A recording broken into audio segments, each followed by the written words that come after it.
Locally, there were some general beliefs held. The Elmira region was economically depressed and considered to be a backwash area of the state of New York. Yet the condition was not bad enough for crisis aid. Industry had been moving away. People were out of work. The old routines of livelihood had been uprooted.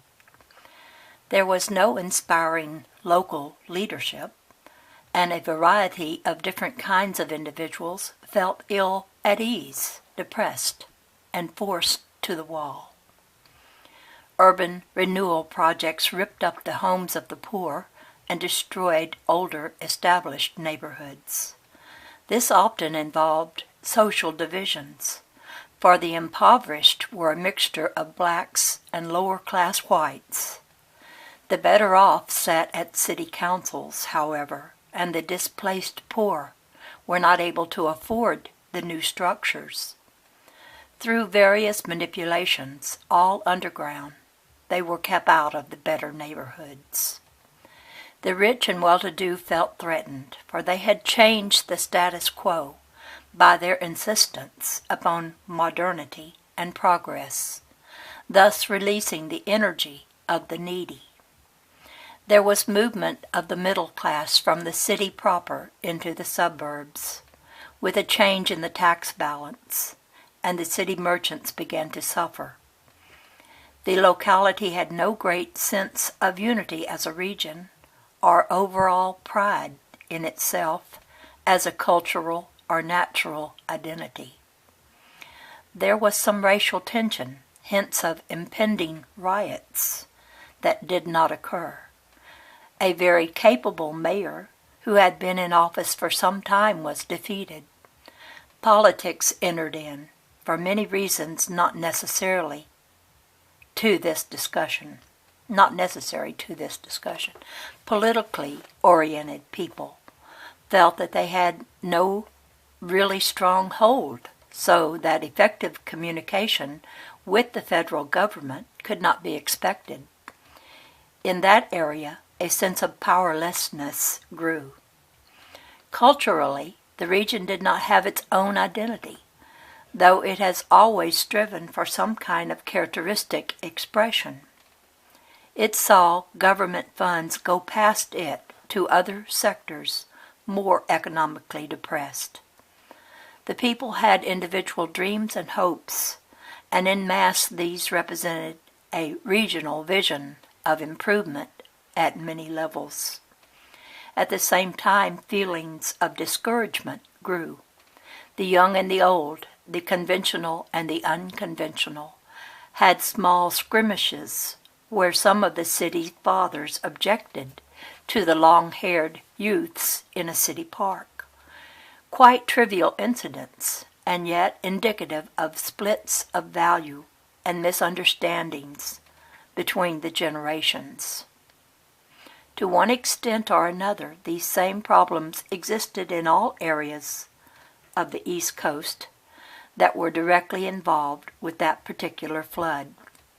Locally, you had a depressed region not yet in the kind of crisis situation that would draw great federal funds, and highly unstable social and economic conditions coupled with a sense of hopelessness. Instead of a flood, disastrous social upheavals could have erupted. Because of the peculiar, unique, and characteristic feeling tones involved. However, the resulting emotional tensions were released, automatically transformed into the atmosphere. A natural catastrophe provided many answers. The Chemung River was close by, directly in the heart of the business section of Elmira, for example. Again, all of this involved other areas affected by the flood. As certain primitives do rain dances and consciously bring about rain, deliberately directing unconscious forces, so the people in these different places did the same thing quite automatically, without awareness of the process involved. They seeded the clouds, therefore, through unconscious intent and through the spontaneous release of emotional states operating biologically, so that excess hormonal and chemical reactions directly affected the atmosphere. Sometime earlier, local religious organizations had made plans for a mass revival. Followers of a popular religious group were signed up and some considerable publicity given for the event. Again, this was not accidental. It was an attempt on the part of fundamental denominations to solve the problems at another level through an influx of religious identification, conversion, and enthusiasm. The beliefs upon which these plans were based did not correlate, however, with the mass beliefs of the populace, and so the attempt failed. The program was based on precognitive knowledge of the flood event. The crusade never took place, for the revivalist organization was frightened away by the flood. Many in the religious community said that the flood was the will of God at that level, or that people were being punished for their transgressions. In its own way, the flood was a religious event, for it united diverse groups of people who did not always have the most humanistic of intents with the community. In a strange way, it also served to isolate certain portions of the people and to highlight their predicament in a way that no riot could. It also humbled some, denying them the comfort of social position and belongings, at least momentarily, and brought them face to face with others of varying backgrounds with whom they would not have become acquainted otherwise. Crises such as this provide spotlighted views of reality in which what has been hidden is suddenly only too apparent.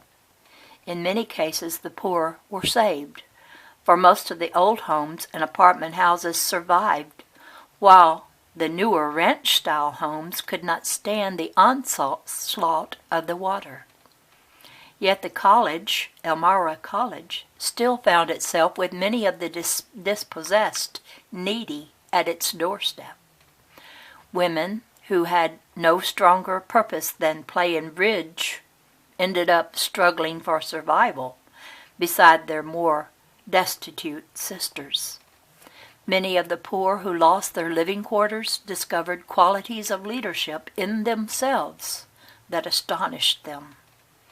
The downtown area saw its inner, always known but hidden predicament physically materialized. It was in a state of near ruin and needed drastic help. City government was suddenly confronted with a reality that had little to do with conference rooms.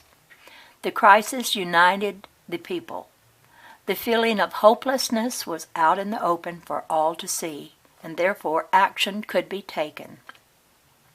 There were old people laden with negative beliefs about age who discovered great vitality and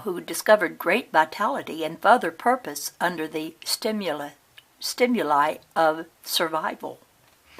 There were people blinded and lost by a belief in the supreme importance of things who found themselves with nothing left. They realized the relative unimportance of belongings and felt within themselves the stirrings of a freedom they had not experienced since youth. The hidden illness of the area was plain for everyone to see. People came from all around to help. For once, comradeship ignored social structure. Taken for granted patterns of existence had been ripped away quite effectively in a day's time.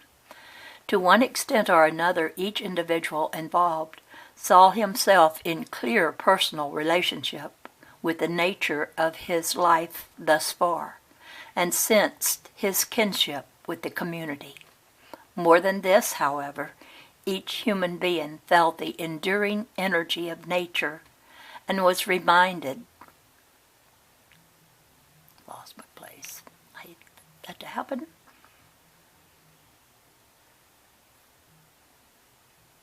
I'll start here. I really lost it. Okay.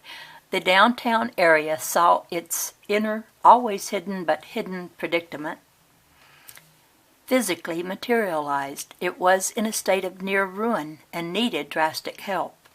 City government was suddenly confronted with a reality that had little to do with conference rooms.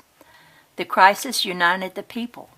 The feeling of hopelessness was out in the open for all to see, and therefore action could be taken.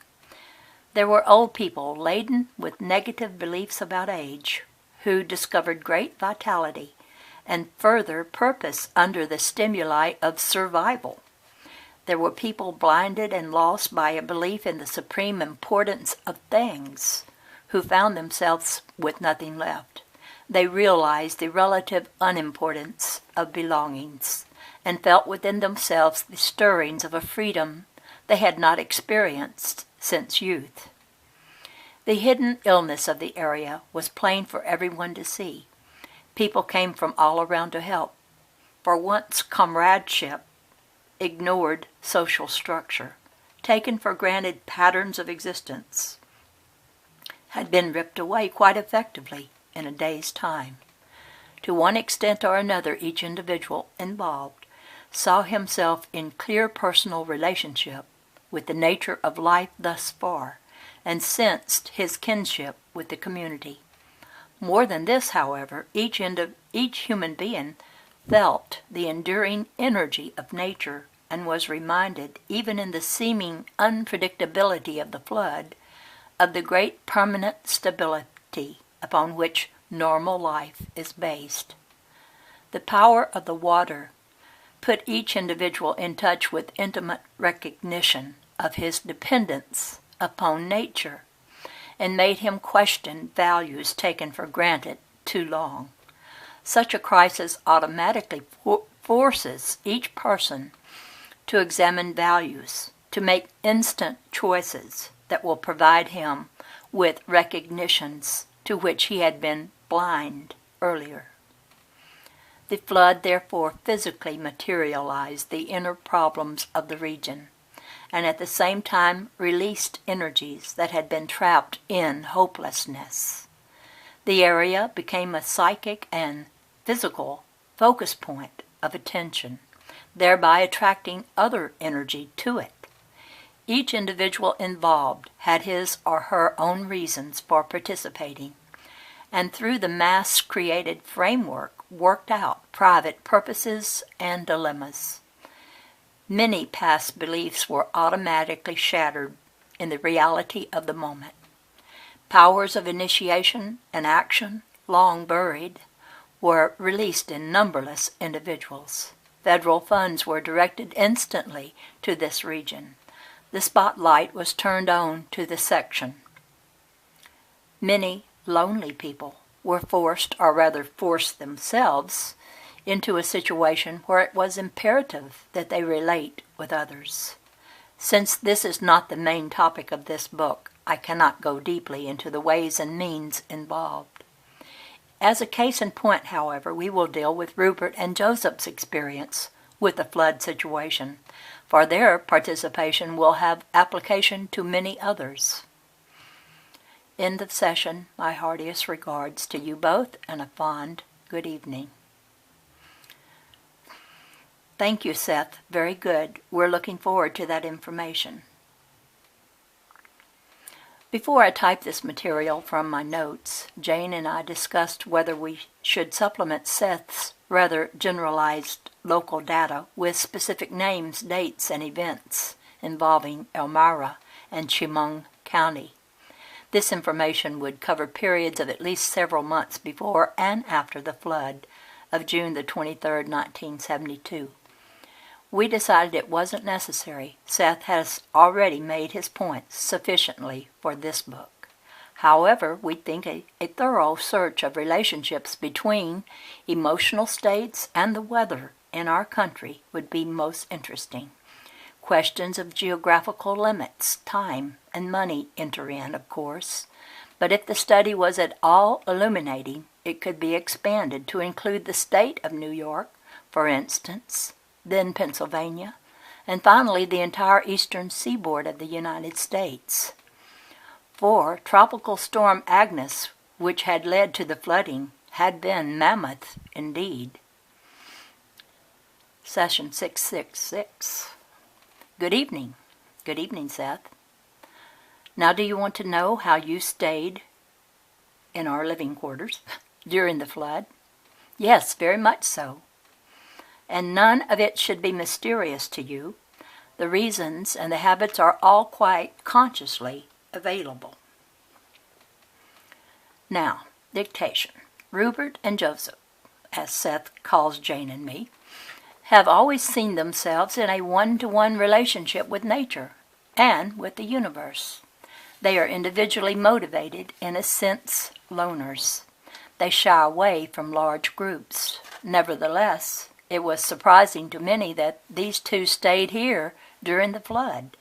To some it seemed quite foolhardy. In one manner of speaking, however, Rupert and Joseph were quite prepared. Since the Bay of Pigs, they had kept a small pantry of stocked food, pure water in old wine jugs, candles, and a transistor radio. But they were not looking for a disaster. Before Rupert became involved in psychic work, he wrote a novel, Bundu, in which nuclear destruction had taken place. For reference, he read up on requirements for survival. Later, at the time of the Bay of Pigs, the necessary supplies were purchased.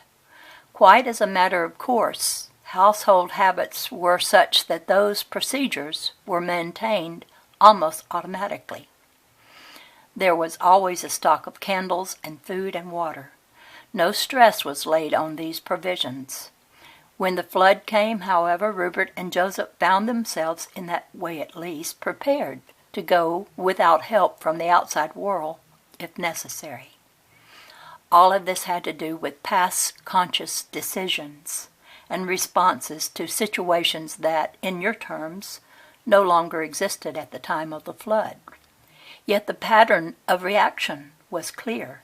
They had decided to face any great crisis together in their own territory. The beliefs that led to their decision to stay had not changed in that regard. The one-to-one feeling of involvement with nature operated strongly here. They would take their chances then on individual bases.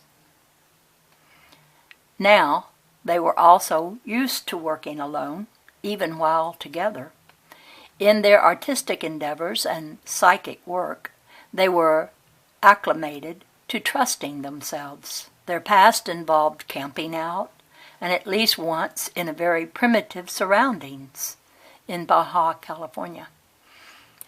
But this, again, deepened their intimate sense of relationship with nature and encouraged their tendency to go along with it, to survive within its context rather than combat it. With this set of beliefs, attitudes, and background, their decision to stay was highly predictable.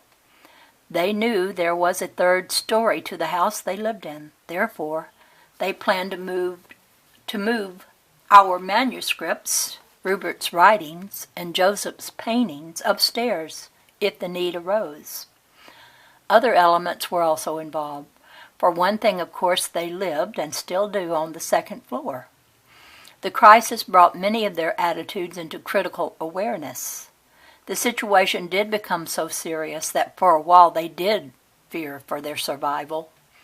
In those few moments they saw their life situation clearly and brilliantly in symbolic focus, for they were isolated with nearly 10 feet of water rapidly ascending and carrying with it the odor of fumes that could be combustible. They had told no one in authority of their decision to remain, and had instead closed all the curtains so that others would not be aware of their presence. At the moment of their fear, help from outside was impossible. Helicopters could not land. They found themselves alone with the Seth material, their paintings, and other manuscripts of Rupert's. They had been using a mild version of self-hypnosis to produce a calmness and reduce any panic. But it was Joseph who suggested that Rupert tune in to discover what could be learned about their situation personally. Now, because of their knowledge and temperaments, they had already begun to play cards to distract their conscious attention and to drink wine to help reduce tension. Rupert then went into an altered state of consciousness and quite correctly foresaw their situation. The bridge, a mere half a block away, would collapse, but they would be safe as long as they did not panic and try to leave. The crisis would be over by 5 o'clock, even though the news media would not realize it. As soon as the information was received, both of them felt more at ease, and the panic that had at least threatened vanished. They were left to observe the physical phenomena, still watching the waters rise, but with the inner knowledge of safety. Rupert needed the experience in order to gain added faith in his own abilities. Both of them needed the assurance that those abilities are natural and can be used in private dealings with nature. Rupert also found that he had put himself in a position in which he had underrated the importance of physical manipulation. Both Rupert and Joseph are very mental people, however, and so they sought out this physical meeting with material phenomena and solved the problem according to their beliefs. Now, those who have a great faith in groups, who work primarily with others, left their homes immediately for the comfort they found with the companionship of their neighbors. Rupert and Joseph discovered their own attitudes in a crisis situation, clearly delineating their psychic position. They were led to question why they chose to face the flood alone. In other terms, the flood waters became the waters of time and of the passage of the phenomenal world. Despite all natural, personal problems, they had taken their stand. The waters receded as Rupert had predicted. They were forced to face the aftermath. Joseph helped physically as the other tenants returned to their apartments. He worked at the quite physical labor involved. Both Rupert and Joseph threw open their 2 apartments. A couple was given shelter in one apartment while Rupert and Joseph confined themselves to the other. Here they found themselves in daily intimate contact with others in a way not usual for them. This particular situation made clear to them important insights that were invaluable. It also showed them that through their own relationship, they still did interact with others, period. And take your break. I was getting a lot of other stuff too, but it doesn't belong in the book, so Seth didn't say it, Jane told me, about different people we met during the flood thing. Since she had spoken quite steadily throughout her delivery, I began to speculate about some interesting questions. Was it possible for her to experience 2 channels at once from Seth? If so, what were the mechanics involved? Or even if her awareness had alternated between the 2, why hadn't this interfered with her spoken material? I don't know how I got it, she said. In between, I guess. But that didn't say much. Actually, how many channels were involved? For Jane added that she had also had information about herself available. Again, in between. She was unable to be more specific. Resume. For a short period of time after the water receded, there were excited radio recommendations. Clinics were set up and the populace was told that tetanus injections were imperative. Again, Rupert tuned in, altered his state of consciousness, and was told not to take them. Joseph was not to have them either. The unconscious knowledge was given, and statements of each body's condition. Both were safe as long as shots were not taken. In this case, Rupert and Joseph acted in direct contradiction to authoritative radio statements, and held their own, despite the fact that others in the immediate environment rushed off to the medical centers. They placed their lives on the line. Only an hour later, the radio announcement completely changed. People were told that they did not need shots, and that indeed the inoculations could cause severe reactions. Again, Rupert and Joseph gained necessary confidence that would be used in other areas. In ways too numerous and personal to enumerate, the conditions of their lives became clear to them. They did not enjoy living in a cold, sodden environment for several weeks. They did not look forward to all of the inconveniences involved, and yet for their own reasons they chose to be part of the flood. Only a few days before it took place, Rupert was offered a television engagement in Baltimore and refused it. Their car was submerged. Income from Rupert's classes was lost. Yet these side effects were chosen, quite in line with Rupert and Joseph's conscious beliefs, habits, and practices. The same applied to everyone else involved. On symbolic levels, a flood represents a washing away of the old, of course, the sweeping power and energy of unconscious forces, and the resulting emergence of new birth. The fact is that your society often involves you in petty annoyances and problems that do not bring out your full strengths. Disasters often serve as encounters with nature in which you can experience the great power and range of your own identities in a situation in which you are pushed to the utmost.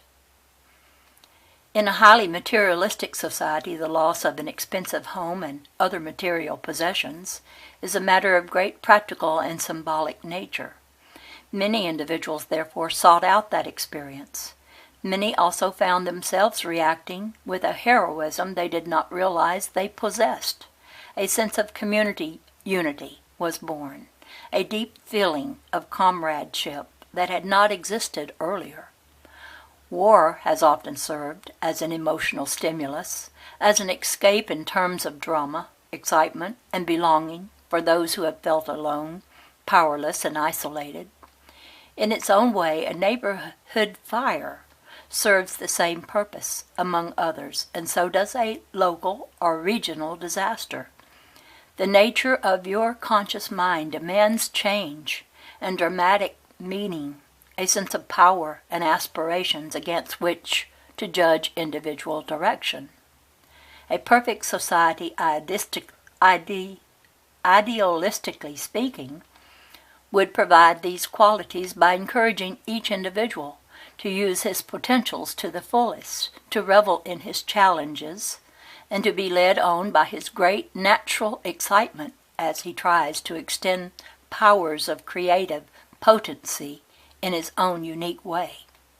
When such opportunities are denied, then there are riots, wars, and natural catastrophes. A sense of power is any creature's right. I speak here again of power as the ability to act creatively and with some effectiveness. A dog chained too long often becomes vicious. A man who believes his actions have no value seeks out situations in which he uses his power to act, yet often without worrying about whether the action will have a constructive or negative effect. You cannot act positively if you cannot act. You do not understand the nature, then, of your own energy or your ability to direct it. Storms, say, or tornadoes, are brought about by angry men precisely as wars are. They are simply versions of the same phenomena. The flood represented a mass psychic symptom projected upon the earth in a quite natural